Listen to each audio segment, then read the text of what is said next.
আয়াত ৬০ إنما الصدقات للفقراء والمساكين والعاملين عليها والمؤلفة قلوبهم وفي الرقاب والغارمين وفي سبيل الله وابن السبيل فريضة من الله والله عليم حكيم অনুবাদ সদকা শুধুমাত্র ফকির, মিসকিন ও সদকা আদায়ে কাজে নিযুক্ত কর্মচারী ও যাদের অন্তর আকৃষ্ট করতে হয় তাদের জন্য, দাস মুক্তিতে, ঋণ ভারাক্রান্তদের জন্য, আল্লাহর পথে ও মুসাফিরদের জন্য। এটা আল্লাহর পক্ষ থেকে নির্ধারিত, আর আল্লাহ সর্বজ্ঞ, প্রজ্ঞাময়। তাফসীর ১ নম্বর ফুটনোট সাহাবা ও তাবিনদের ঐক্যমতে এ আয়াতে সেই ওয়াজেব সাদকার খাতগুলোর বর্ণনা দেয়া হয়েছে যা মুসলিমদের জন্য সালাতের মতোই ফরজ, কারণ এ আয়াতে নির্ধারিত খাতগুলো ফরজ সাদকরই খাত।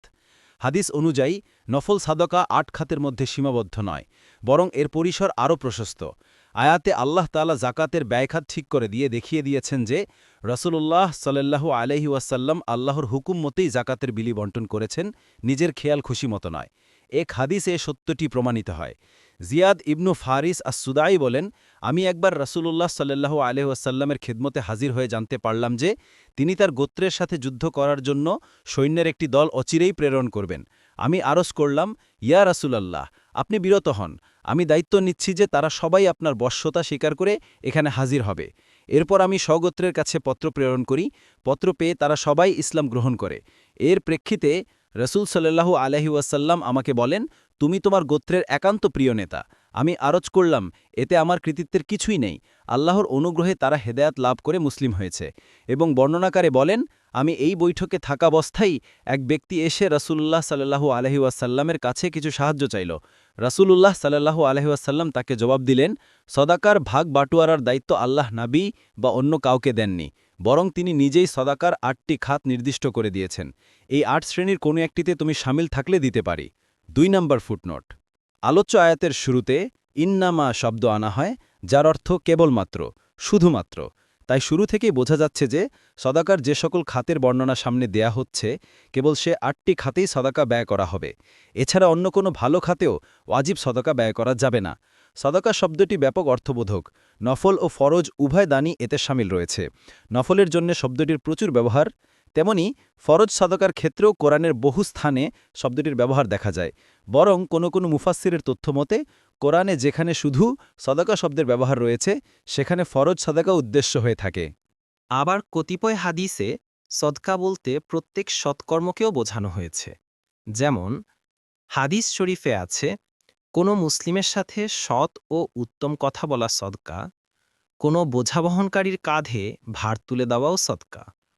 মুসলিম ১০০৯। কূপ থেকে নিজের জন্যে উত্তোলিত পানির কিছু অংশ অন্যকে দান করাও সদকা। তিরমিজি ১৯৫৬। এ হাদিসে সদকা শব্দটি ব্যাপক অর্থে ব্যবহার করা হয়েছে। ৩ নং ফুটনোটের বিবরণ প্রথম ও দ্বিতীয় খাত হল যথাক্রমে ফকির ও মিসকিনের আসল অর্থে, যদিও পার্থক্য রয়েছে। যথা ফকির হল যার কিছুই নেই এবং মিসকিন হল যে নেসাব পরিমাণ সম্পদের মালিক নয়, কুর্তুবী।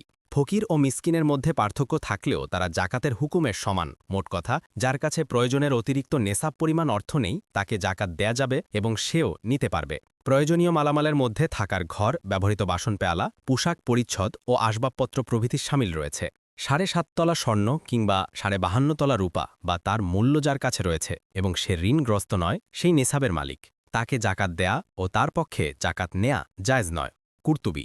অনুরূপ যার কাছে কিছু রূপা বা নগদ কিছু টাকা এবং কিছু স্বর্ণ আছে, সব মিলিয়ে যদি ৫.৫ তলা রূপার সমমূল্য হয় তবে সেও নেসাবের মালিক, তাকেও জাকাত দেয়া নেয়া জায়েজ নয়, কারণ সে ধনী ব্যক্তি, আর ধনী ব্যক্তির জন্য জাকাত জায়েজ নয়। রাসূলুল্লাহ সাল্লাল্লাহু আলাইহি ওয়াসাল্লাম বলেছেন, সদকা গ্রহণ জায়েজ নয় ধনীর জন্য, অনুরূপভাবে শক্তিশালী উপার্জনক্ষম ব্যক্তির জন্য।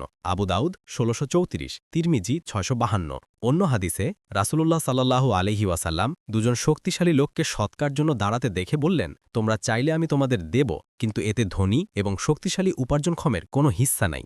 আবু দাউদ ১৬৩৩। ৩ নং ফুটনোটের বিবরণ শেষ।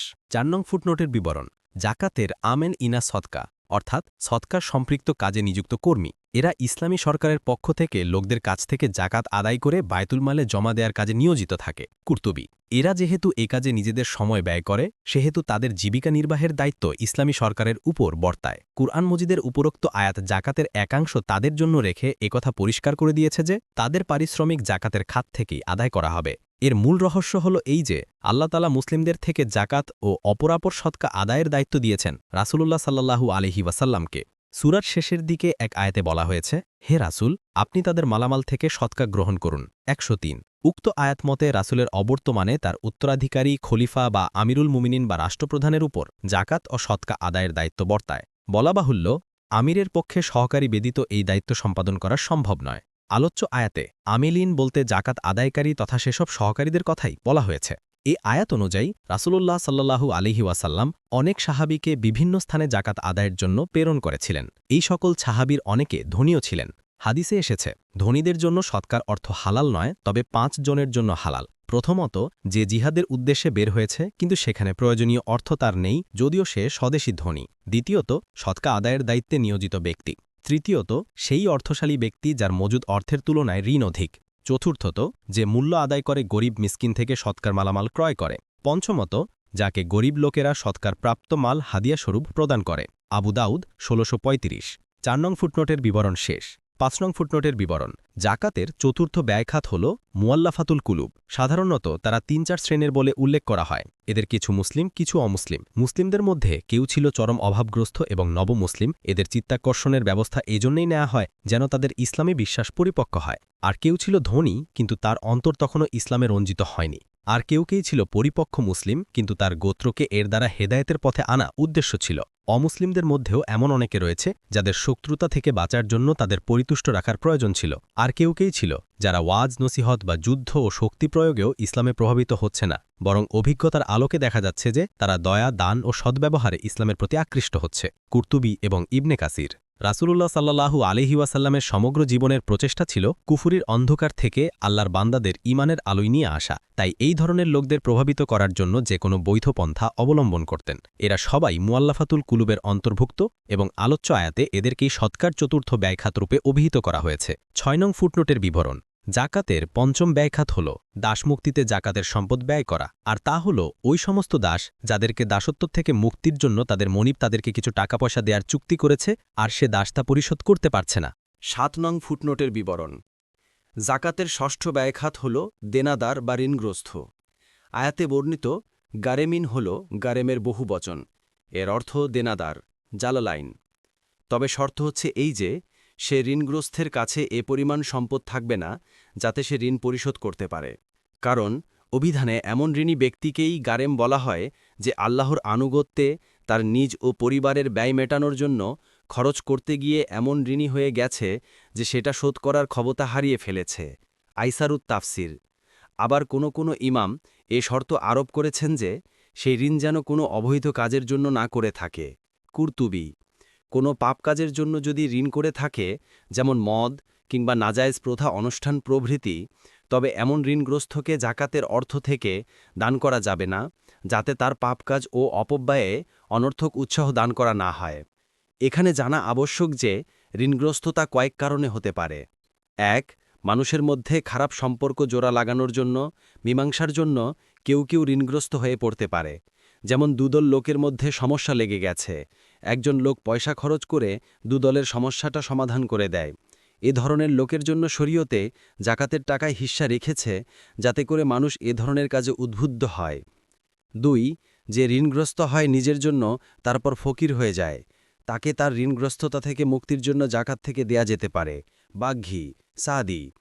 প্রথম প্রকারের উদাহরণ যেমন হাদিসে এসেছে, কাবিসা ইবনে মুখারিক আল হিলালি বলেন, আমি একবার পরস্পর সম্পর্ক ঠিক রাখতে গিয়ে মাথার উপর ঋণের বিরাপ বোঝা বহন করি।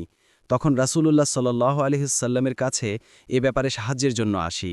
রাসূলুল্লাহ সাল্লাল্লাহু আলাইহি ওয়াসাল্লাম আমাকে বললেন, আমাদের কাছে অবস্থান করো, যাতে করে সদকা তথা জাকাতের মাল আসলে তোমাকে দিতে পারি। তারপর তিনি বললেন, হে কাবিসা, 3 জনের জন্যই কেবল চাওয়া জায়েজ। 1. যে সম্পর্ক স্থাপনের জন্য ঋণের বোঝা বহন করেছে তার জন্য চাওয়া জায়েজ যতক্ষণ না সে তা পাবে, তারপর তাকে চাওয়া থেকে বিরত থাকতে হবে। 2. আরেকজন যার সম্পদ নষ্ট হয়ে গেছে, তার জন্য কোনো প্রকার জীবিকার ব্যবস্থা করা পর্যন্ত চাওয়া জায়েজ।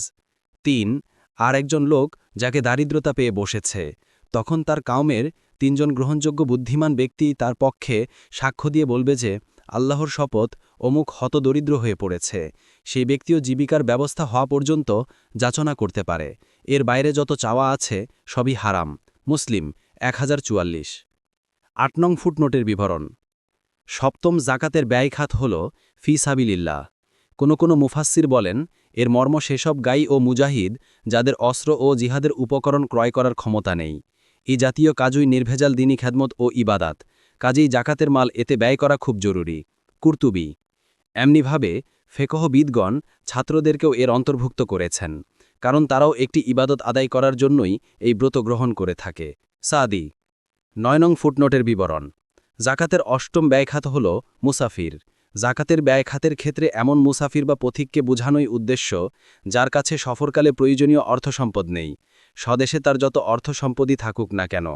এমন মুসাফিরকে জাকাতের মাল দেয়া যেতে পারে যাতে করে সে তার সফরের প্রয়োজনাদি সমাধা করতে পারবে এবং স্বদেশে ফিরে যেতে সমর্থ হবে। কুরতুবী। সাদি। ১০ নং ফুটনোটের বিবরণ। অধিকাংশ ফেকহবিদ এ ব্যাপারে একমত যে জাকাতের নির্ধারিত ৮টি খাতে ব্যয় করার ব্যাপারেও জাকাত আদায় হওয়ার জন্য শর্ত রয়েছে যে এসব খাতে কোনো হকদারকে জাকাতের মালের উপর মালিকানা সত্ত্ব বা অধিকার দিয়ে দিতে হবে। মালিকানা অধিকার দেয়া ছাড়া যদি কোনো মাল তাদেরই উপকার কল্পে ব্যয় করা হয় তবুও জাকাত আদায় হবে না। ১১ নং ফুটনোটের বিবরণ। এখানে জানা আবশ্যক যে এ ৮টি খাত মহান আল্লাহর পক্ষ থেকে সুনির্ধারিত। তিনি জানেন বান্দাদের স্বার্থ কোথায় আছে, তার জ্ঞান ও প্রজ্ঞা অনুযায়ী তিনি এই সিদ্ধান্ত নিয়েছেন। লক্ষণীয় যে এ ৮টি খাতকে আমরা দুভাগে ভাগ করতে পারি। ১ এমন কিছু খাত আছে যেগুলোতে ওই লোকদেরকে তাদের প্রয়োজন পূরণার্থে ও উপকারার্থে দেয়া হচ্ছে, যেমন ফকির, মিসকিন ইত্যাদি। আর এমন কিছু খাত আছে যেগুলোতে তাদেরকে দেয়া হচ্ছে তাদের প্রতি আমাদের প্রয়োজনে ইসলামের উপকারার্থে, কোনো ব্যক্তির প্রয়োজনার্থে নয়, যেমন মুআল্লাফাতি কুলুবিহিম, আমেলিন ইত্যাদি। এভাবে আল্লাহ তাআলা জাকাত দ্বারা ইসলাম ও মুসলিমদের সাধারণ ও বিশেষ যাবতীয় প্রয়োজনীয়তা পূরণের ব্যবস্থা করেছেন। যদি ধনীগণ শরিয়াত মোতাবেক তাদের জাকাত প্রদান করত তাহলে অবশ্যই কোনো মুসলিম ফকির থাকত না। তাছাড়া এমন সম্পদও মুসলিমদের হস্তগত হতো যা দিয়ে তারা মুসলিম দেশের সীমান্ত রক্ষা করতে সমর্থ হতো, আর যার মাধ্যমে তারা কাফিরদের সাথে যুদ্ধ করতে পারত ও যাবতীয় দিনী স্বার্থ সংরক্ষণ সম্ভব হতো। সাদি।